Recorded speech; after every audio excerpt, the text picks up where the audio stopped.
We're back. It's Practical Product Management, and we are going to talk to our friend Geno today. This is like the guest we've needed for so long. This podcast is all about how product management is done in context. We know there's really good books on theory and how product management should be done, but the truth is product management happens in context, and you need to be practical about it. So today we're talking to Geno, and I'm going to turn it over to you to introduce yourself, and then Marilyn and I will correct anything we want to add. Well, this has been a long time in waiting. I've actively avoided this for about 2 years, I think. The excuses wore out. I didn't have any more, and they're like, dude, you got to be here. So I'm very happy to be here. These are two of my favorite people ever in the history of the world. I haven't worked with any product managers nearly as good as the two of them. I learned a lot. Everything I know, most of what I know about product management came from Marilyn and Leah. And that makes some people crazy that I've worked with in other places. It makes me crazy, but that's okay. Even makes me crazy at times. So my name is Geno White. I'm growing and managing a company called Docket Ellis. We provide technology strategy services to Fortune 500 companies across industries, fintech, e-commerce, big tech, and now pharmaceuticals and life sciences. I've been in the industry for 24 years. Wow. Yeah, and I paused just because it's a big number to say out loud. And it kind of you started when you were 10. So right. Yes, that's the answer. In my career path, so just start from the beginning, born and raised in Columbus, Ohio. So I definitely have my Midwestern roots still show up here and there. I left there to go to school at MIT, where I earned my degree in electrical engineering and computer science. Took my first job at Microsoft out here in the Pacific Northwest. Had never been to the Pacific Northwest before. Didn't like it. Told myself I'm only going to stay for 3 years and then I'm out. And on my third anniversary at Microsoft, I put my resume on monster.com because that's where you search for jobs back then, monster.com. And Amazon pinged me and was like, hey, we like what we see. Are you interested? And I'm like, nope, you only sell books. You're a bookstore. You're in Seattle. I'm trying to leave. And they were like, no, we're so much more. And they sort of sold me on this idea that they were opening up these development centers and fulfillment centers all over the U.S. And I would have the opportunity to go to one of those places. So I said, okay, I'll stick around for another 2 years. And that turned into 9 years at Amazon. And that's where I really learned how to build software products and how to execute on very complex delivery of software products. After nine years was enough. So I left there, went to Expedia, where I managed cross-functional product development teams over there for about 4 years. And I was successful in pulling both Marilyn and Leah into Expedia. I was unsuccessful in retaining them for any for any meaningful amount of time. 11 months and 1 week. But I was so proud of myself that we were able to pull this gang back together again and do some work there. And then after about 4.5 years at Expedia, that's when it was time for me to step out and try this consulting thing on my own. So I've been doing this consulting thing for about for 7 years now. It'd be 7 years in July. In that time, I've also taken some gigs with some other companies that I've learned a ton from. Most recently, Moderna. I did a stint with Nubank. Did some stuff with StubHub and eBay, and all great companies that I just continue to learn from in terms of how they approach producing software systems. I love That's the journey. So I feel like the one thing that we neglected to mention up front is, Geno, you were there when this podcast was conceived. This was a wild idea that came out of a chance meeting of the three of us in London. I feel like I had more than one cocktail Yep. We were definitely in a bar We were talking about talking this. It was definitely in a bar. we were too. And we were talking about someone's book or someone other's book, and how like the companies and people that we talk to like really get wrapped around the axle about this one framework. And Leah and I were like, that's ridiculous. We should do a podcast. And then we did, which is kind of And then how we did. everything has happened in my life. So let's take that just a step further. I know that a lot of the companies you go into, and a lot of people that both Lee and I talk to, they'll often say like, oh, I want to be product led, or I want to build software like Amazon, or like they come in with these concepts, and then they come to people like you and they say, make me product led. Yeah. How do you approach those conversations? Because it's not like buy the book and do the thing. Yeah. And I definitely love that aspect. Like they're like, we want to do it how Amazon does it. Yes. And I'm like, I don't think you know what you're saying when you're And we've saying got those leadership words. principles. We built Right. leadership Exactly. principles. We're almost Yeah. there. So I usually I chuckle inside first. That's usually the first reaction. And then I do what I do. I start to ask a lot of questions, right? Like I try to understand first, what do you even think that means? Like when you use those words, what does that look like? Who do you think you need to be involved? Why don't you just do that now? If you know what it is, why aren't you doing it? Right. And there's something blocking them from doing it. And then try to understand, well, why do you even want to do it? Like what will be better? So there was a actually when we were at Expedia, Fred Ward Bell, our the VP of the organization we all work for, he brought in a couple of different consultants, like organizational development type consultants, um, and one of them was Ian McKelvey. And Ian McKelvey, he runs a consulting company called Because. And one of the things that, like Ian was awesome. And one of the things that he taught me when I left Expedia to start my own thing was this. It was a way to sell. Like I'm not a sales and marketing guy. I just want to get in and solve the problems. But apparently, you got to convince people to let you solve the problems first. And that's kind of crazy. If you want to get paid. Right. Right. So you got to do the sales and marketing dance. But Ian, he gave me this the sort of approach for that, and it's just a series of questions, which is right up my alley. And so first, you want to establish that it's an R. You want to establish a relationship, the basis for the relationship with the client, and the types of results that they are trying to get. So you're asking like, okay, I hear you say that you want to be product led in this way. What does that mean? What does that look like? Like if you project out 1 year from now, how do you know that you're now being product led or you're doing right? And what type of relationship would we need to have in order for me to help you do that? So that's the R. And then you start asking questions about, well, the detractors. Why aren't you doing it now? You seem like you sound very convinced that you know what you want. Right? You describe to me what you want the end state to be. Why aren't you just doing it? And of course there are answers there, right? Like either they don't have the team or they don't have the talent, Right. They don't have the time, they might not have the money, they might have executive backing, it's some combination of those things. And then once you understand that, you try to understand, well, talk to me about the opportunities, not just for your group or the company, but also yourself as an individual. Because a lot of people will, hey, we're motivated on an individual basis, right? We want to do well for ourselves, also, and that's okay. And sometimes people are using these terms. What I found is they're using these terms or they have these concepts just because they think it suits them, but it may not necessarily suit their team, Right. or their product. Right. So I try to get a sense of that and then fall back. Okay. Understanding all of that. What strength, assuming we enter into this relationship, what strengths are currently, what strengths do you have in your team, in your organization, whatever, that we can leverage to give us a tailwind to really get started in this. Yeah. And then they start to identify what you can leverage, right, to really get in and get going.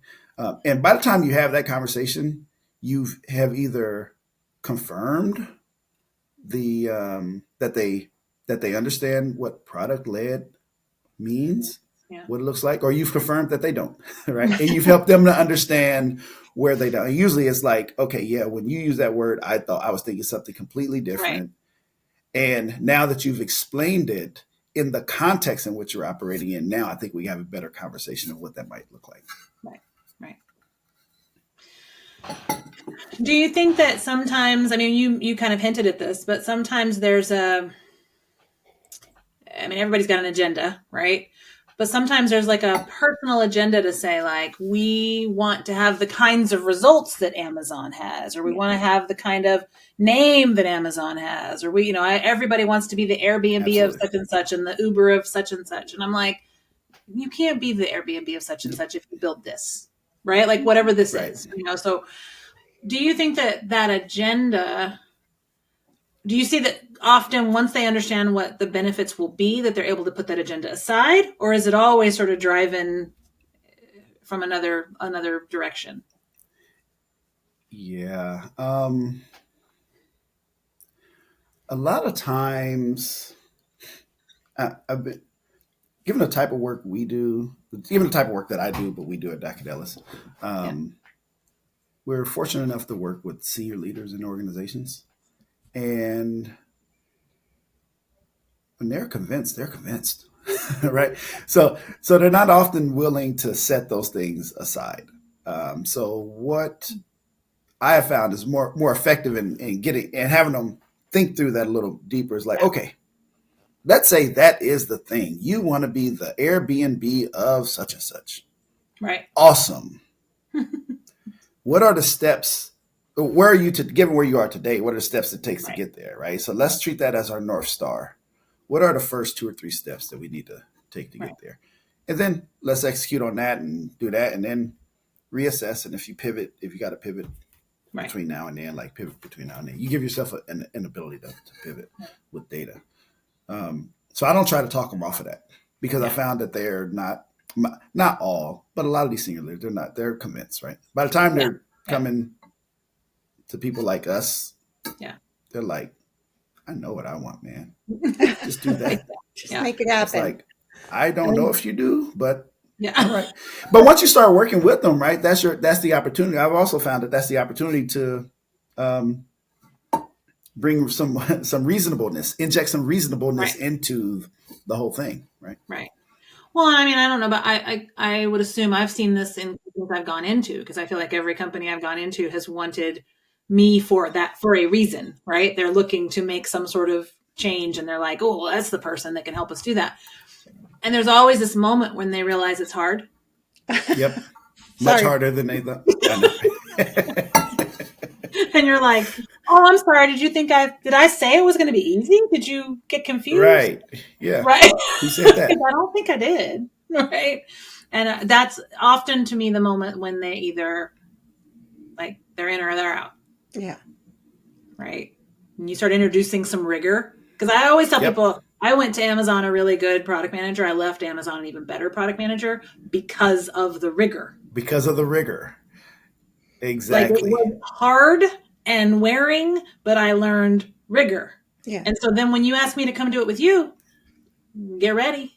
This is and that's why we all chuckle inside when we hear stuff like that, because we know the rigor that we had to apply in that environment in order to do things in that way. And they don't see that. They don't know. You can't even guess at that though. Like that's not even they can't imagine that.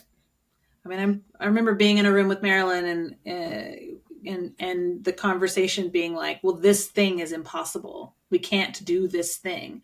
And we were like, I mean, of course you can. Amazon does. Right.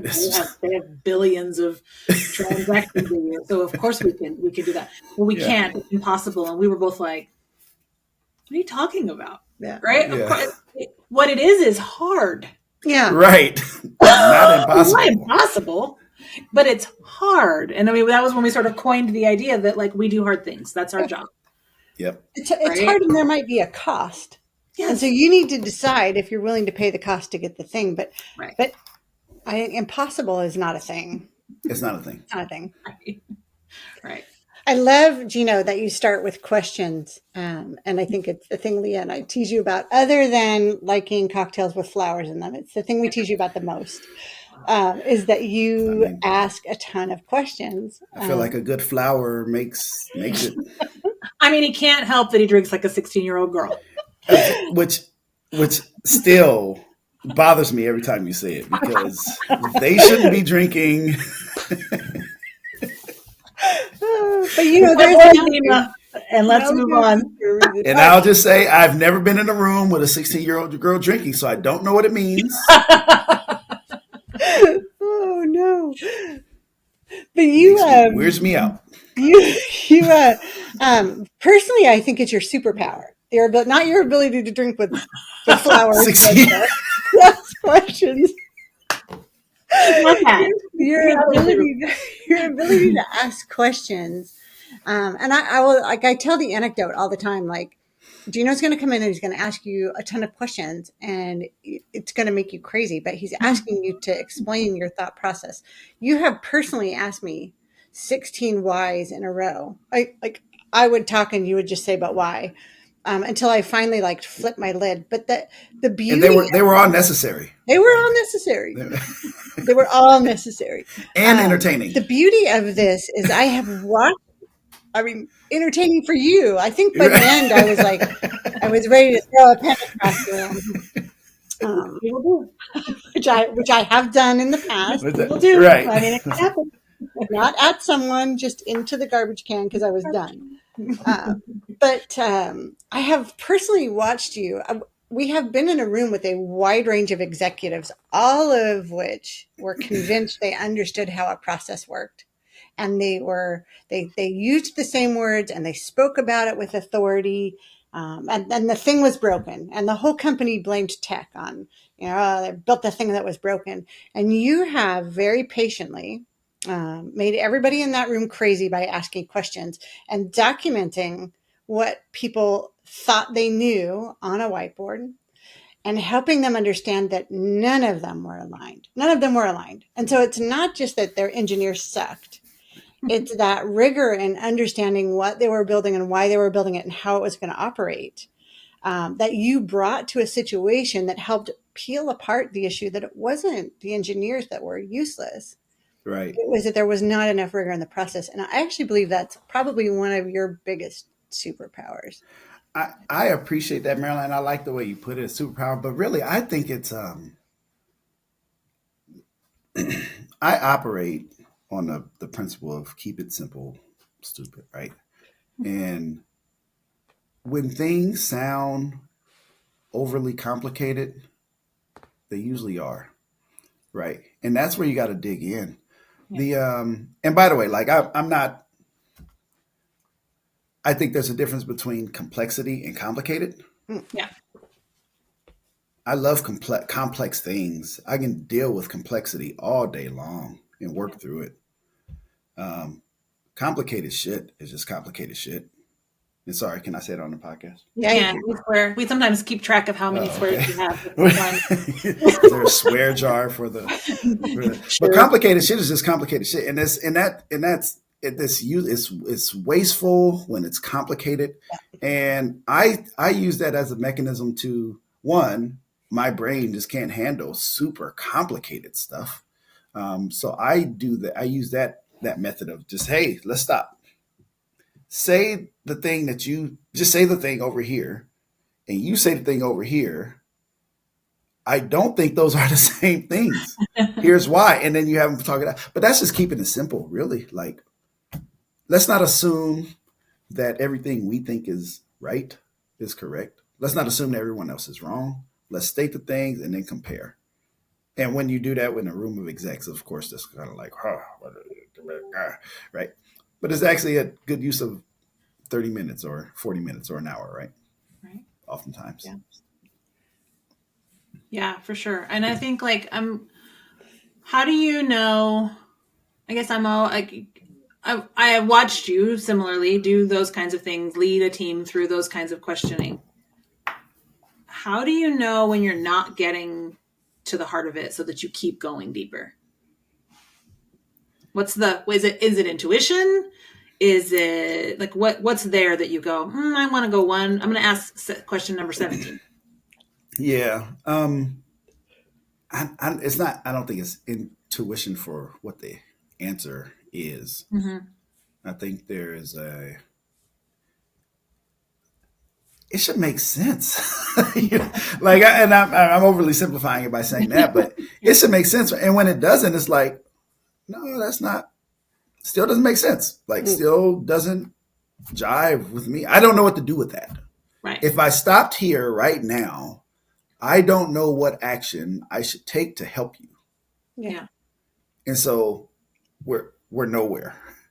So I have to ask another question to get more clarity, so I can figure out the action that I need to take, or the action I need my team to take, or whatever, or that we're trying to take collectively. Now I pause about the intuition thing.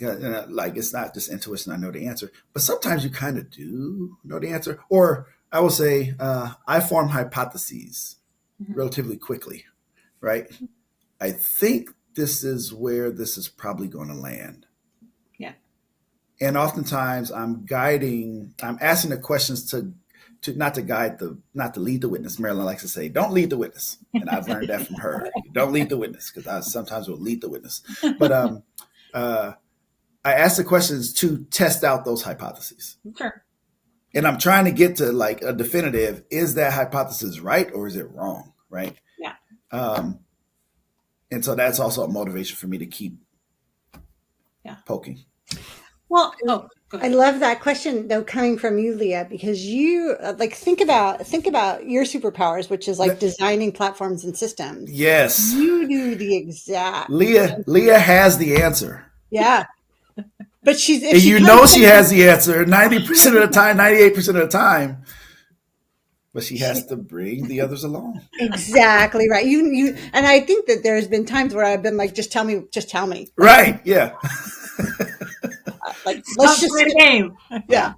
No, but I think of intuition. Part of the reason I asked that question is that I think of intuition as like, the way I talk about this is if I use Amazon's leadership principles, you have the leadership principle of data-driven decision-making. Yep.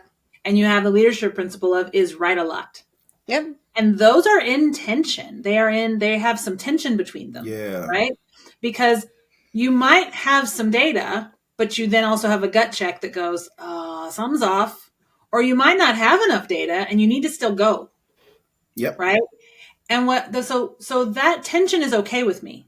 I'm a person who's okay with that tension, right? The other thing that I think is all three of us can do, and it's one of the things I really enjoy doing, but I think all three of us, I've seen both of you do this. There's a lot of intuition that is pattern recognition. Right. Yeah. And I would classify it more as pattern recognition. Right? It's Tetris. You put the problem in front of me and I've watched both of you do the exact same thing I'm going to do, which is stand back, look at the thing, and then go, let's do that. Okay. Yeah. And everybody's like, why? Yeah. This one over here was really weird. So like problem number one, like let's fix this thing over here. Yeah. So for me, I remember being at Amazon and one of the engineers coming to me and saying, can I draw something for you? And I was like, yeah. Goes to the whiteboard, draws a thing. I'm like, what do you need me to do? And he's like, something's wrong with it. And so I'm there to just look at it and go, I think it's something over here. And he's like, yeah, that's where I thought it was too. Right. And my job was to look at the pattern and say, given the pattern of the thing you drew, there's a service or something not here. Yeah. Right. And that's, to me, that's intuition. Because I don't know. Okay. Right. I don't know for sure, but I have a gut check that there's something wrong in that part of the picture. Right. So that's when I hear you talking about it, like when we talk about intuition, that's really how I think about it. It's pattern recognition for, man, I've been here before. Yeah. I've seen something like that before and that just doesn't sit well. Yeah. So I think Merlin and I, go ahead. No, go ahead. I was just going to say, as an example of that, like there were several times at Moderna, when Merlin and I were at Moderna, where we were sitting in a room and people would just say something and they're just explaining something, right? And we would both perk up simultaneously. and sort of furrow the same. I would furrow the left brow, she would furrow her right brow, and and we would both be like, "But that's not a regulatory constraint, or that's not a why is legal a part of, or why that doesn't make any sense." And they'd be like, "How are you two on such like on the same accord so often?" I'm like, "Because we've experienced and solved some of the same problems Yeah. in the same places, right?" And so, if that's what intuition is, then I would say yes, it's learned patterns, definitely. Yeah, no, for sure. And I mean, there's an element of being the person in the room with discernment, right? Like, given ideas, I'm like, I mean, we could do this or this, but I'd do that. Yeah. And knowing, to your point, that I have a hypothesis for why, so let's go that direction. And if along the way I'm proven wrong, we'll go another direction. Yeah, right? Like, direction. I can be wrong. Let's just go fast, and as soon as we're wrong, let's move. Yes. Right. And so that's the other thing where people get really mired down in this is like, how much information do you need to make a decision so that you can learn if it's the right decision, yes or no? I mean, some things are easy, right? Some things you're like, well, duh, this is kind of just how it works. And some things are like, you know, we could get to 70% of the information, make a decision, have a quick pivot. Yeah. But I think a lot of companies aren't set up for that. And, you know, executives, people with important titles don't want to be wrong and be like, we tried that and then we learned this, and because that makes them question their own. I don't know. I think people get really wrapped up in being right. Yeah. Right. So kind of bringing in the safety to not always be 1,000% sure is. Yeah. I was going to actually comment to that effect in an example that Leah gave earlier, where she was saying like, we spoke about it in the context of Amazon, but we see this in a lot of places where, in some companies at least, like you have the tension between the is right a lot. Now, not every company states those as leadership principles. Yeah. Got it. But the tension between is right a lot and data-driven decisions. Yeah. Making, right. And I was going to say, one of the things that really set the companies that do things well, right? In my opinion, that embrace those sort of those two things, whether they're stated as leadership principles or not. What makes them good is they are willing to get it right the second or the third time, right? They have less emphasis on getting it absolutely right the first time. Yeah. And whenever I go into situations where I'm talking to a company or an executive or a leader of a team, and such a strong emphasis on we have to get it right this one time, this first time, that's a big red flag for me. Me too. I will say, I don't want it to all be about Amazon, but one of the things that made Amazon great, in my opinion, is they got it right the second or third or fourth time. Like, very rarely did they get it right the first time. Yeah. And they were okay with that, right? But they learned just from doing it the first time, they learned, and then they were able to pivot and do other things. Yeah. And a willingness to Marilyn's, to what you just said, Marilyn, your point, Leah, like, man, let's be agile. And in some ways, that's embracing the spirit of agile. Right. I don't know what an agile mindset. I don't even know what agile is anymore, because whenever I talk about it, I get like all these weird responses and reactions. But there's still a spirit of agile, I think, that is applicable. And companies that really embrace the spirit of it, like, look, we're going to learn fast and make adjustments fast. Yeah. Then you have more freedom to make decisions with imperfect data. 100%. I think you just hit on something that's like, it's like what, like you said, like, you know, you don't get it right. If we have to get it right the first time, like, what is it? Because you can set a North Star, like, I'm going into this region and I'm going to do this thing. And you can get it right, but you don't have to have it all mapped out on day one. You need to understand your biggest risk areas and start knowing more about those areas now, because it probably isn't going to change if it's strategic enough or outcome driven.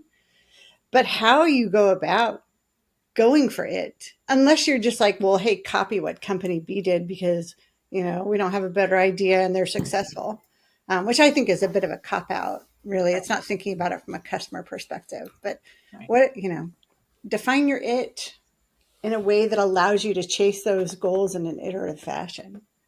Yeah. And who is responsible for defining the it?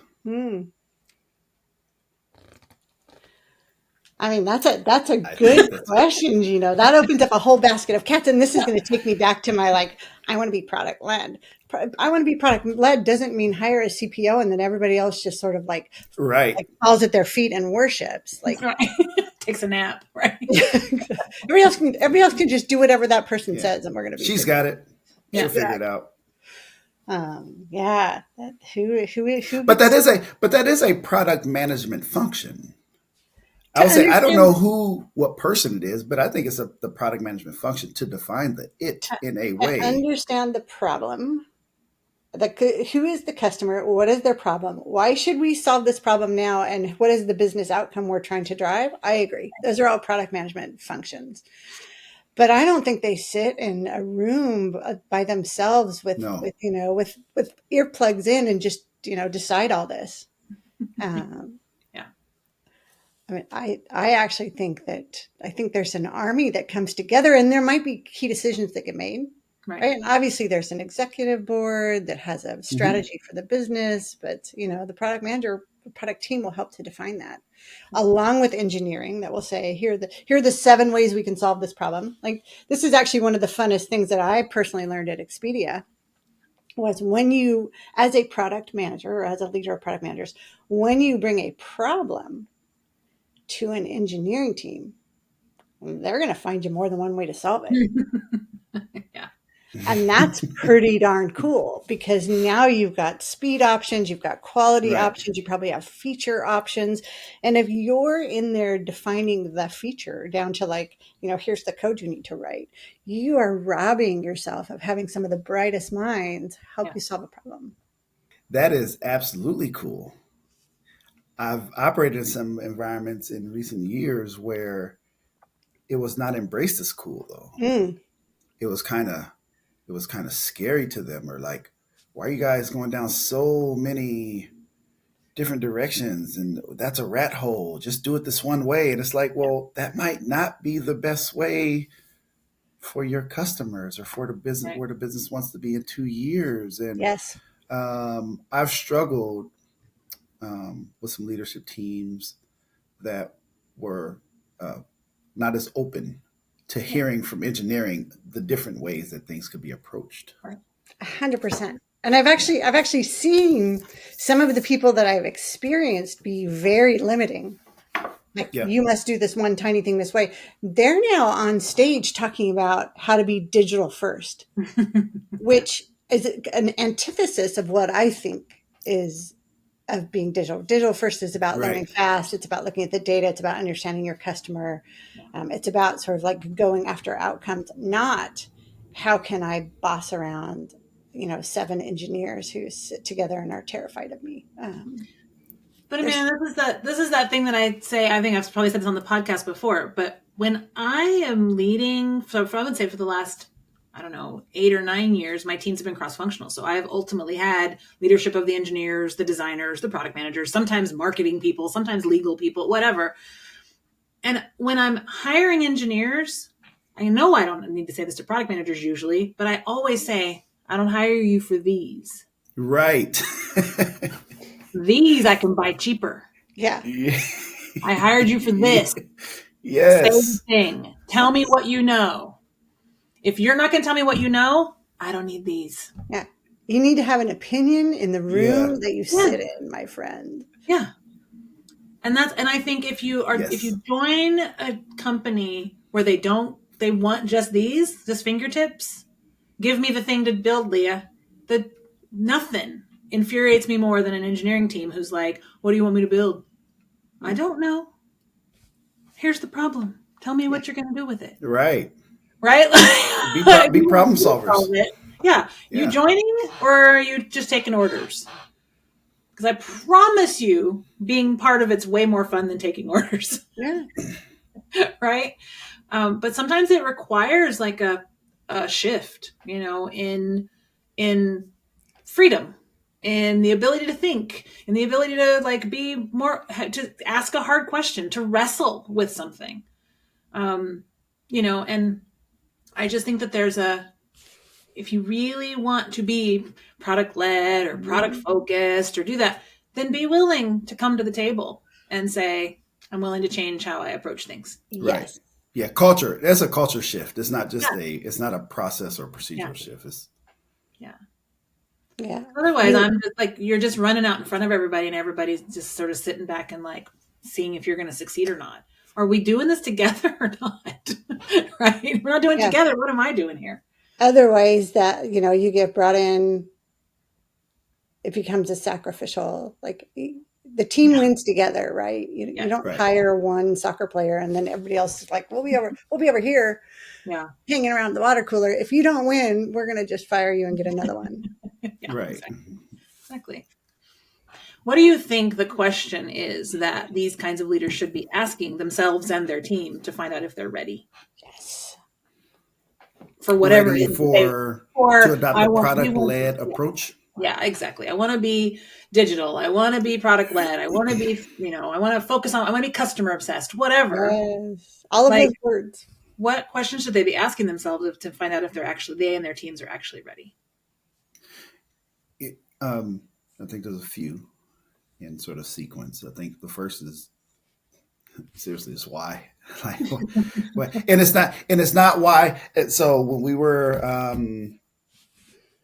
meeting with some of our business leaders at Moderna, and one of our engineering leaders, he in a room, we were asking some why questions, and it was kind of putting people on edge. And they're like, I keep it challenging us with why. And one of our leaders, engineering leaders, Joe Blotner, he said, "Hey, these why, when we ask why, it's truly WHY. It's not WTF. Right. It's a I loved legit that response, by question of why. Okay, Right. so don't assume that we're assuming or we're posturing or anything." And I'm like, that's awesome, Joe, because a lot of times people they're challenged. They feel challenged and they respond in kind, defensively, right, when they feel challenged by it. But I think it's a legit, like, do some inspection of yourself and your team of why do we need to get this? And the answer, I don't know, I had to tell people what's a bad answer, but a bad answer is because they do it like that. That's a terrible answer. Or because we think it'll make the team feel better. Nope, not a good answer. The only good answer is because it will effectuate a certain outcome. Right. Okay, so what is the outcome that we believe shifting the way we operate, our operating model? Right. To that, what outcomes will it drive? Right. So I'd say first ask the why, but get clarity on that. And then if you can state what you think those outcomes are, how do you know? How will you know when you got there? Yeah. When that's achieved, right? And then if you can define that, if you're willing to, because that's not easy. That's not easy to define. Oftentimes that takes some time and energy from people to do. But then once you get there, okay, now what's a reasonable approach, right? How do we actually execute on that, knowing that now we've established a North Star? We're probably not going to get there. They think they're going to get there in 6 months. Now they know they're not going to get there in 6 months, Leah. Like you said, it's a lot harder than they think. What are some reasonable steps and checkpoints we can build in milestones, right? To let us know if we're trending toward that or not. Like, those are the questions that I think are very important. And if they can have that conversation even internally, then they know what type of help they need or who they have, who they don't have. Yeah. That type of thing. But I think you first got to answer the why question. Like, why? Is it just because it sounded cool? Yeah. My friend, he's a CTO over there. They did it. Exactly. Like, that's the wrong reason. Yeah. I mean, especially when you're talking about operating models that impact, a wide variety of people in the company. And I think I have seen this and I'm seeing it in other places now. Great that someone else in another company, you operated this way somewhere else. Well, you're not there anymore. Right. And by the way, when you tell a whole nother group of people that their job is stupid or whatever you were like, you're actually blowing up company culture. You're making it harder because people flip into defense.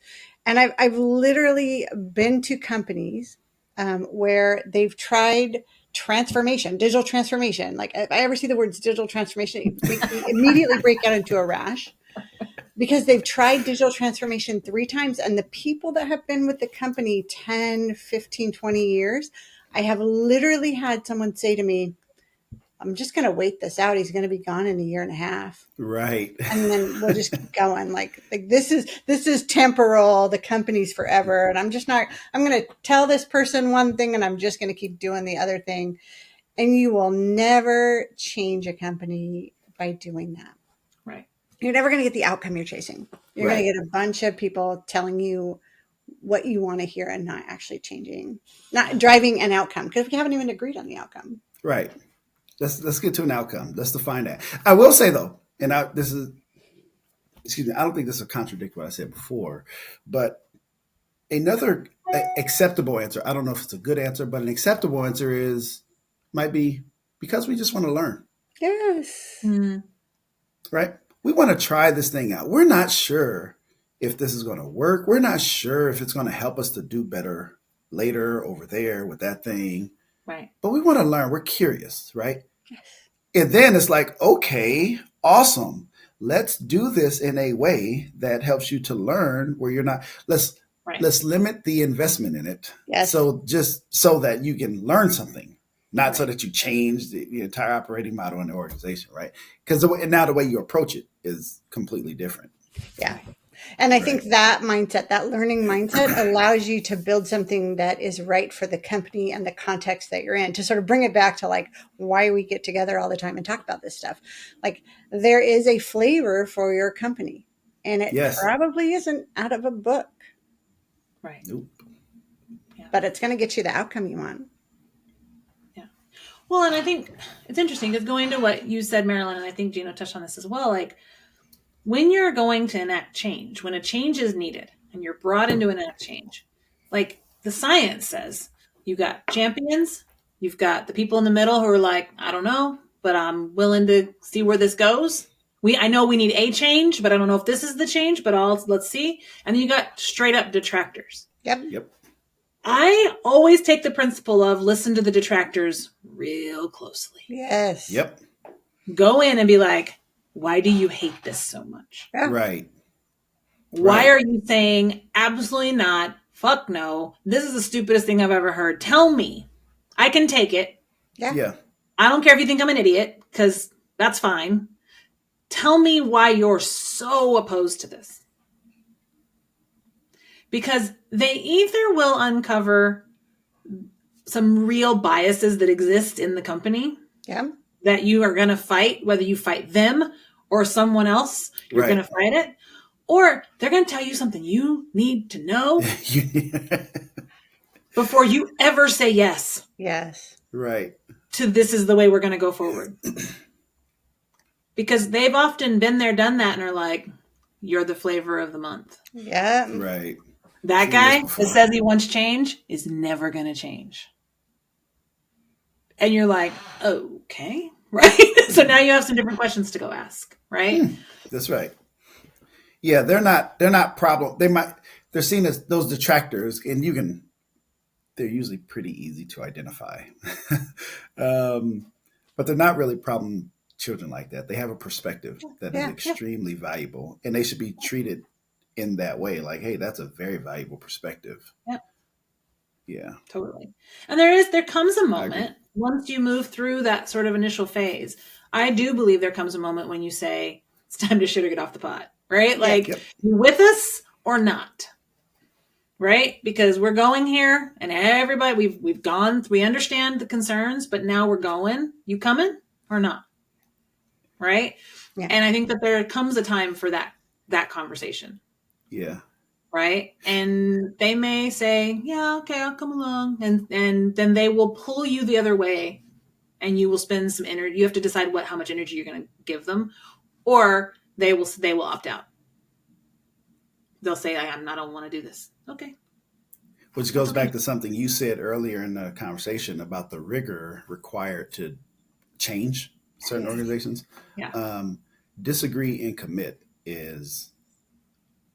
it's hard as hell. Yeah. And it's completely foreign in some environments. Like, what? Yeah. You want me to what? You want me to disagree, but still commit to doing that thing that I think is so dumb? Right. And it's like, yes, but that requires some, I mean, there's a lot, but that's part of the rigor, right? Like, Yeah. yes. And if we're wrong, we can still change and move Yeah. and go in another direction. And we're not going to be idiots. We're going to be mindful. We're going to have data, right? Yeah. But that's what that requires. And that is, anyway, the real reason I'm bringing it up is that's one of the things I've struggled with going as a consultant. You go into these different environments for 6 months, 9 months at a time, 12 months at a time. So you see lots of different things. That one is the hardest one that I think is necessary to drive change in environments. That is just not,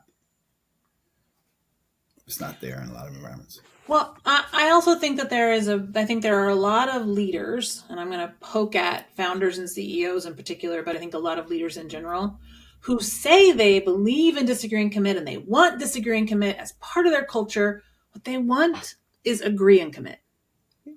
Yeah. And as soon as you disagree, they're like, well, what's it going to take to convince you? You don't have to convince me. You don't need to convince me. Yeah. I'm telling you, I'll go with you. I just don't agree with what we're doing. I think it's wrong, but I'll come with you. Well, but I want you to agree. Well, but I don't. I mean, I've literally had this exact conversation with the CEO. I don't agree with you, but I will go. If that's what you want to do, let's do it. Yeah. And I will never. And the thing is, I told him, I will never say I told you so. I will just come with you. Right. If it works, it works. If it doesn't, it doesn't. But I'll come with you. Yeah. And do everything I can to make it work. Yes. Everything. But that's what's rare though, right? Yes. Yeah. I think their BS meters probably go off when they hear you say that, because how many people have they actually seen do that? Right. Yeah. Well, and let's not fool ourselves. I'm not gonna kidder on this one. You've both seen what my face looks like when I disagree. You and I have disagreed. Like, you and I have disagreed. I have the harshest, like, that is the stupidest thing I've ever heard face when I disagree. I can't wait to play high stakes poker with Leah. Because I feel like I will always know what card she's holding. Yeah. John Stockamp used to say, I want you to bring your paycheck and come play poker. Because he's like, I could take every dime in your bank account. Because he's like, you have no poker face. And I'm like, zero. I'm not trying to have one. Right.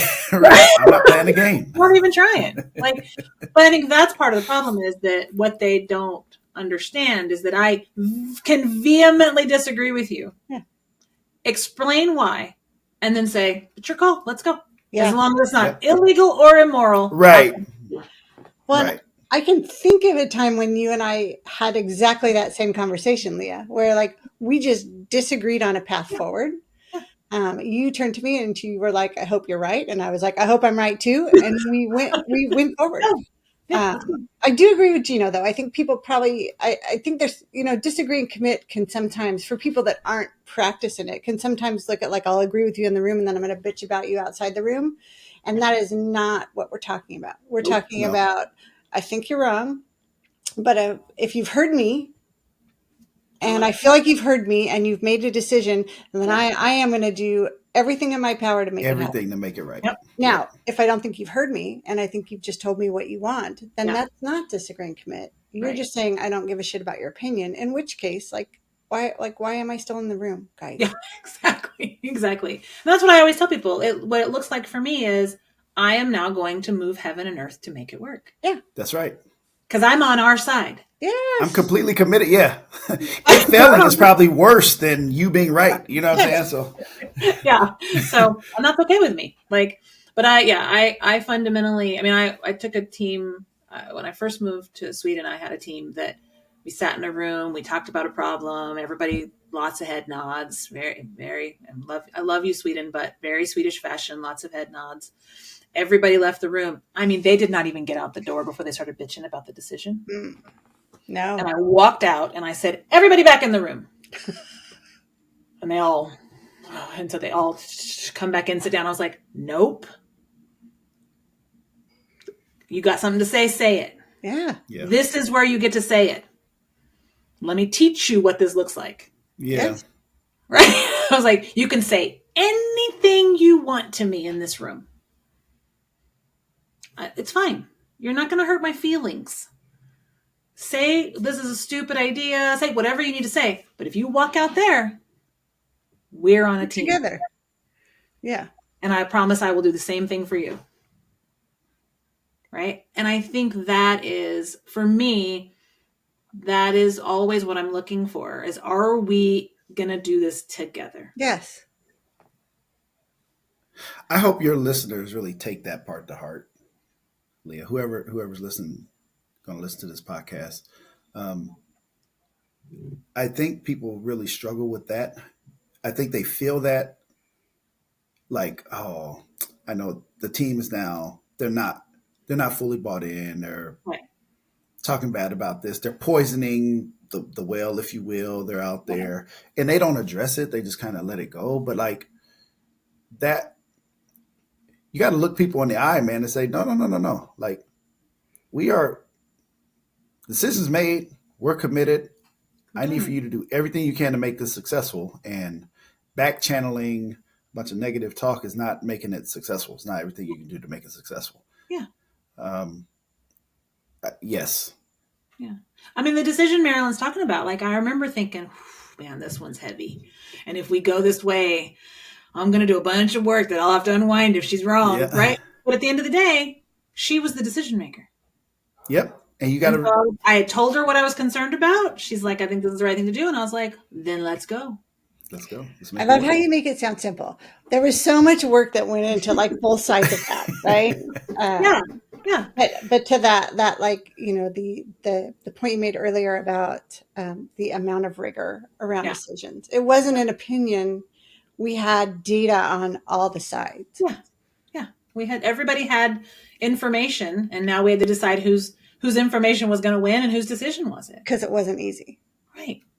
And I've never, that to me is like, okay, let's go. But the day that product launched, the day I sat in that coffee shop and watched the first transaction go all the way through, and I was on the phone and like watching everything with you guys, I cried.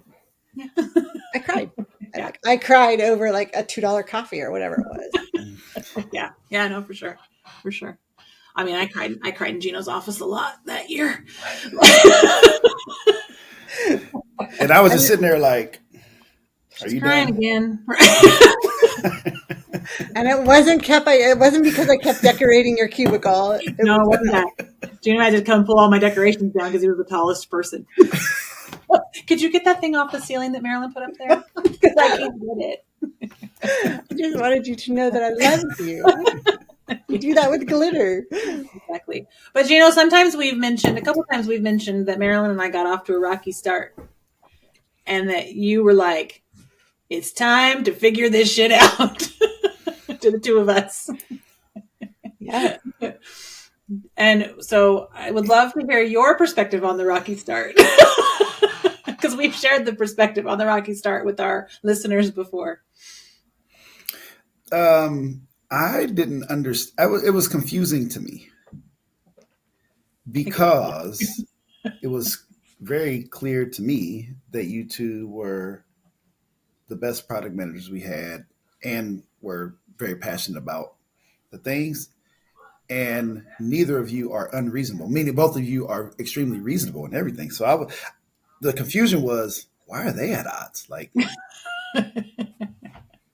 that's kind of weird. So for my part, I didn't try to like really get involved too heavily, but I tried to listen to both sides and just make sure that you were both heard on both sides. And you guys did that. You didn't need my help for that. But I just kept an eye out for it. Like, is there something that could, and I do remember a day, there was a pretty bad day that I remember anyway, where both of you were crying.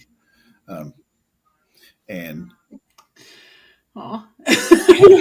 that was it was just kind of confusing, and I was a little upset with both of you. I didn't express that to you, but I'm like, damn, man, they're not being good people to each other. Dummies. If they're both, so.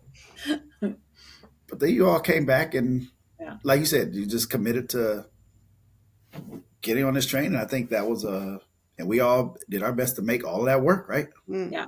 Yeah.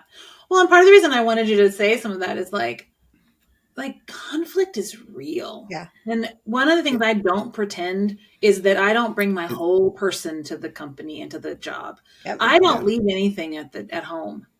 Like I am a whole person who comes to the office, and how I feel comes with me. And if there's conflict, it's there. And I am not a good bullshitter. Like we were joking about my poker face, but I'm not. And when I'm unhappy or something doesn't feel right or the relationship feels off, sometimes what you need is someone that's steady and honorable and honest who will stand in the middle a bit. Yeah.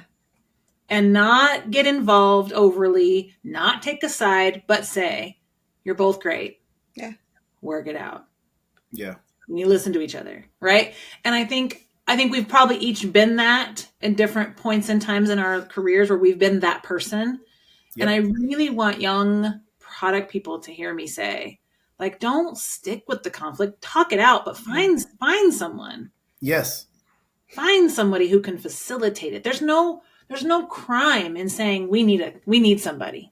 Yeah. Yeah. Help us with this. Help us. Right. When I think about what I would have missed out on if we would have not moved past that conflict, because you are my person. Yeah, you've done so much for me over the years. We don't even live in the same country. Maryland was kind of in the middle between us, like right now. Right.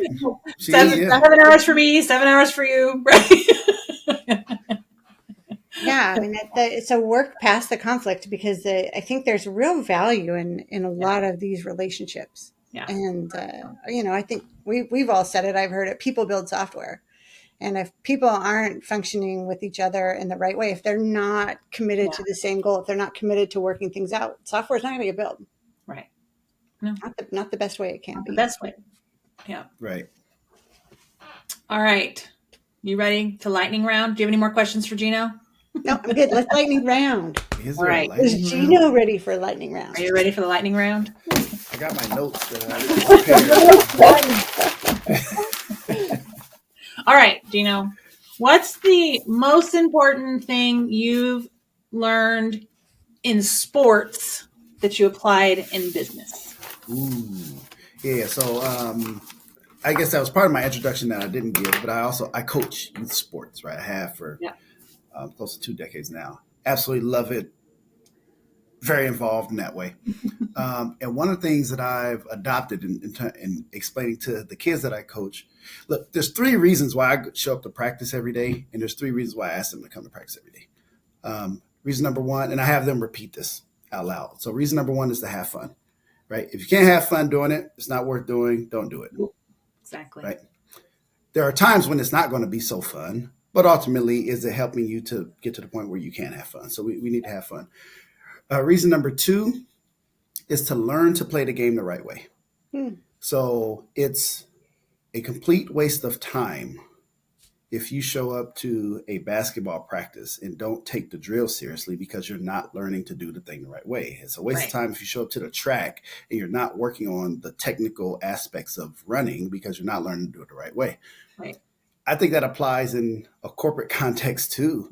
You will be thrown into situations where you don't know all the stuff, but invest in yourself, learn, right? Yeah. Talk to the people, learn from the people around you, read, do whatever you need to do, but learn to do the thing the right way. Don't just go through the motions. Like that's not very good. And number 3, I have them say, make myself better every day, right? And it's kind of a 1% better everyday thing. You get better, a lot better over time. It's kind of that notion. But like, look, man, we're all trying to get better at this thing. When you come to work, try to get better. Try to do something better for the customers, for the business, for your team, or something. Don't just come and take up space. Like, be active in making yourself better that day and making your teammates better that day. Participate. Yeah, I love that. Okay, what was your favorite course in school? What did you enjoy the most? What was your favorite? Probably multivariable calculus or differential equations. What a weirdo. I really enjoyed Tai Chi. That was one of my credits. Marilyn, same question. I really enjoyed Tai Chi. And I also took bowling. It was fun. Did you know I almost failed bowling? You just didn't go to class then. I guess, yeah, you just didn't go. That's the only way you could fail bowling. Now, well, that's my honest answer. But I really, I like the theoretical side of things, and that's kind of why I'm asking these questions. Why? And I like to think about these theoretical things. The more practical side was like, I don't love to write code. I like to think about how code can be written to effectuate an outcome, right? Like, so anyway, those classes is all math. Sweet. Let's do more math. Nice. What about you, Leah? So this is going to sound strange, but I really loved tax accounting because I was an accounting major and I hated intermediary accounting. I hated anything that was tied to like manufacturing. I was like, I didn't like audit. I didn't like any of that stuff. I was an accounting major who hated all of that stuff, but I loved the art of doing a tax return. I loved that it was like a start and you did a thing and you needed to go get information and then you were done. And you're like, I do remember, that does not surprise me. I do remember being at Amazon and we had to do like we had to understand the, I guess the business transaction side or the financial transaction side of some of the stuff we were building. And we were in some meeting and Leah started talking about T accounts and stuff. I'm like, what? Yes. She used to draw those on the whiteboard. Yeah. And she's the one that taught me, or at least introduced me to like, no, there's debits and credits and this credit, this one, you got to debit this one. And she drew, I'm like, a T account. What the hell is that? What are you talking about? Yeah. Like, you're the sales product manager. What do you know about T accounts? I just remember my relationship with the accounting people getting so much better once Leah walked in the room. That's what I'm saying. We could have the real conversations then. Once she got involved, I was like, whoa. Yeah. I mean, one of my funniest things at Amazon was that I used to go to all of the treasury meetings to talk about ACH, even when it had nothing to do with my product, because I was the only person in the company who understood it. Only person. There were 45,000 employees at Amazon at the time, and I was the only. Then it was like, they'll go, and I'm all, to what? Like, Wells Fargo's here. Somebody's got to go talk to them, and I'm like, okay. Now if I'd go with treasury to just have a ACH conversation because I was the only one that understood it. I'm like, okay. But all right, last question. What's the best piece of advice you've ever been given? I would say keep it simple. Seriously. In one of my first jobs, even at MIT, they used to say it, but at Microsoft, when I got to Microsoft, there's especially for young engineers, young product managers, young TPMs, you want to impress the people. You want to show that you're smart. You want to show that you know that you're capable. But when you try too hard sometimes, like use vocabulary you don't need to use, you don't even know how to use it, right? Or you try to employ concepts that you yourself haven't even developed, because you heard about it somewhere. Like, people see right through that. Just keep it simple. Yeah. Keep it simple, and everything else, and make it only add complexity when you need to add complexity. Yeah. Love that. Let's start with I can tie mine to that. And the guy who said it is you. I give this advice. I make money on this advice every week. So thank you. I'm eating for this piece of advice. Yeah. Because when I started at Amazon, week 2, Geno wandered over to my desk. I sat way over by myself on the other side of the room because there was no desk for me. And he wanders over to my desk and he said, "Hey, can I offer you a piece of advice?" And I was like, "Sure." And he said, "Don't raise your hand." And I was like, "What?" He's like, "I can see it. I can see that you really want to make yourself valuable. You really want to take something on. You really want to show that you belong here. Don't raise your hand." And I was like, "Okay." And he said, "When you can get a win, raise your hand."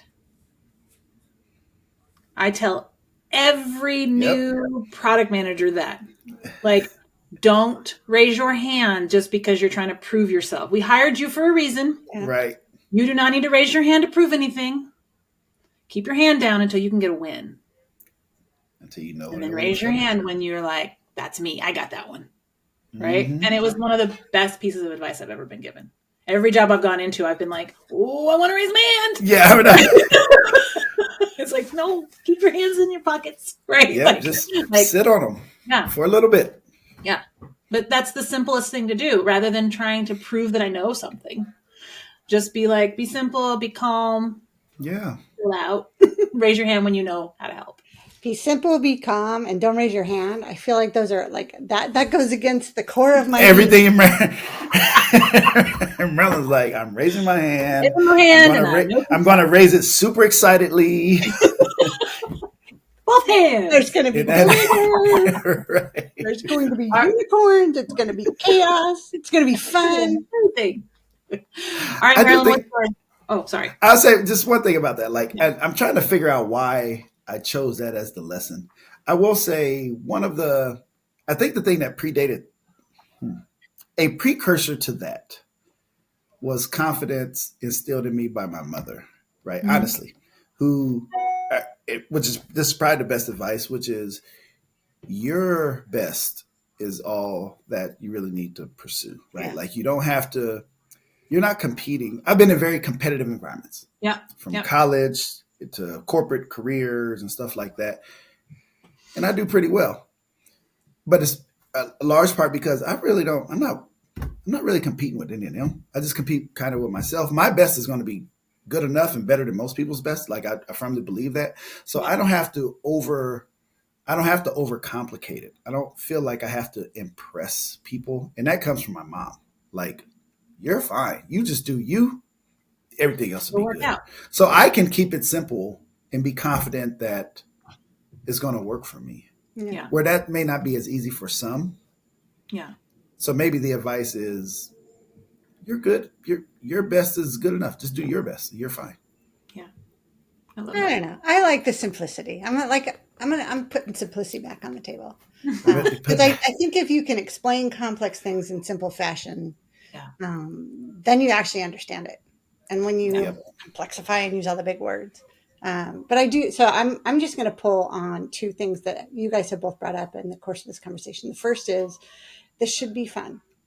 Yes. You shouldn't go into work and feel like it's killing your soul.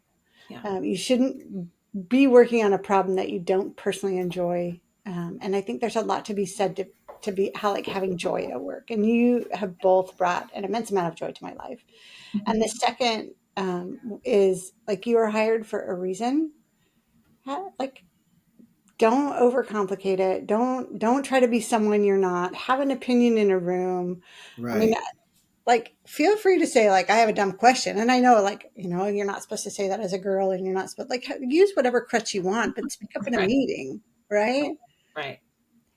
Like, hey, what have we thought about this? Or have you, like, don't just bring up a question to have a question, but don't sit there and keep your mouth shut because you think you're dumber than everybody else. You're not. Right. You got there. Yeah. Now do something with it. Yeah. Have some, trust your instincts and say, ooh, maybe if I have this question, maybe someone else doesn't understand, because that's usually true. Yeah. And also, I think that point of authenticity that you just made, Geno, is really true. I will tell you that, for a long time, people will say, well, you got to act a certain way or look a certain way or behave a certain way to be successful. And I feel like as soon as I let some of that go, and I think your post the other day on LinkedIn, Leah, was very poignant about embracing who you are. Like, as soon as you are your authentic self and you're not constantly trying to police yourself in the moment to be someone else, all of that creative energy gets to go somewhere else. Yeah. And you can channel it towards, honing your craft and getting a better product out the door. All of those things become easier because you're not spending part of your soul trying to be someone that you're just not. Right. Well, can I just add that's what they want? Yes. They want you to be somebody else. They want us to be someone else. They want us to play small. They want us to line up and be them. And I'm sorry, I don't have a blue polo shirt and a Patagonia vest. And I'm not going to do it. No. And the people I trust the most, the people I admire the most, the people who I can get the most work done with, like you guys, are themselves. Yeah. Always.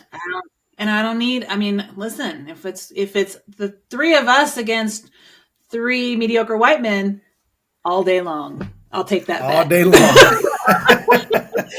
Don't all bet day against long. us. Right.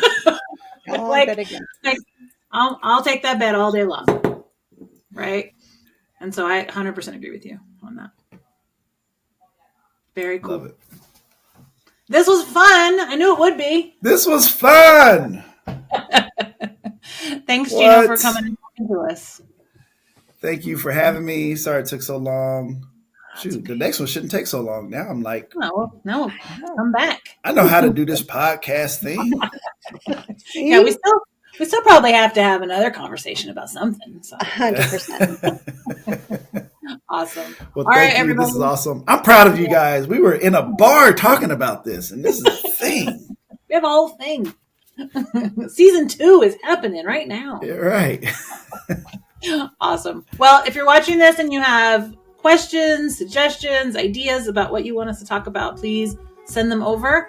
Follow Geno on LinkedIn and see what he's up to. And we will see you next time.